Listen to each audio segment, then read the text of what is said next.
What's going on, boys and girls? Welcome back to the vlog. Like I said, we're not done with Z content. Actually, today I'm going to try to get the Z Dyno. Now the problem is it's a Z group of San Diego that's meeting together in a dyno in Santee, which is about 20 minutes away, and the dyno group thing starts at 10 o'clock, but I work at 11.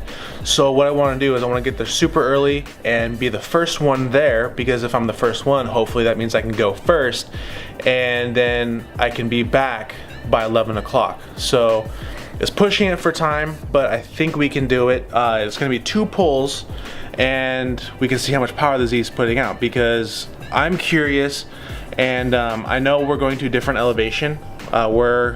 Where the dyno is way east of here, and it's much higher in elevation, so it's not going to be the same power as out here, but it's something I really want to find out, and I want to bring you guys along. And even if I can't get it dynoed, I still am able to hang out with a couple other Z owners, you know, hang out and chill. So that's always fun in and of itself, and if that happens, this won't be a video. So anyways, but first things first, I gotta go get an energy drink, because the past couple nights with the San Diego weather, I've been all congested and whatnot because of the, you know, drastic changes. So anyway, gotta go get that first, then we're gonna head up to the dyno. So let's go.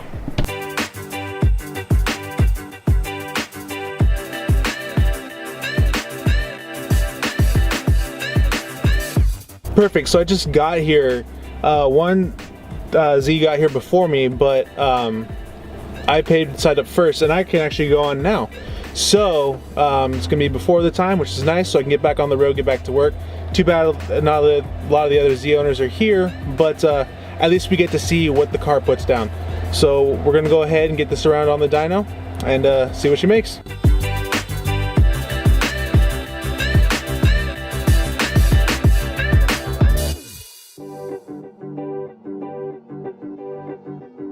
Right now we're getting the Z on the dyno, getting it ready. We have wheel chucks in place. He's gonna hook it all up here, and we'll be good to make our first pull. But while they're strapping it down, I want to take you over to this Porsche right here. This is crazy.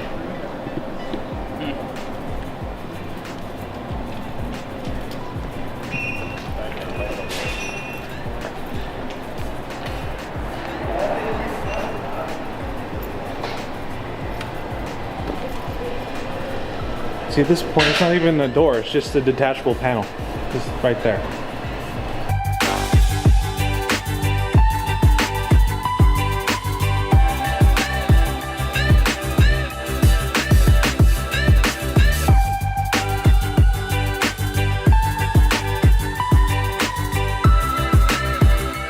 The good thing is, this is also going to be the first time I've heard the car outside since I bought it. Since no one ever drives the car but me, I get to listen to it.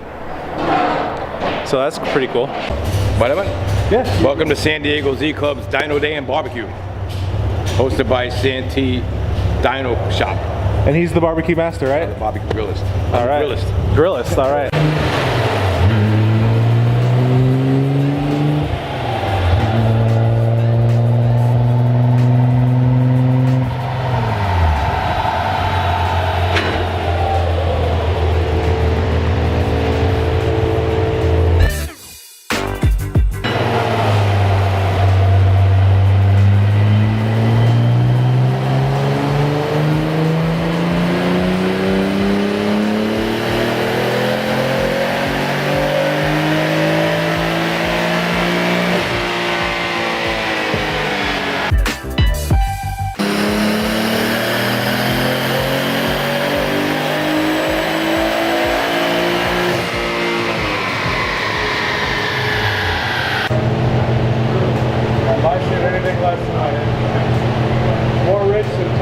So as you guys just saw, it ran about 360 horsepower.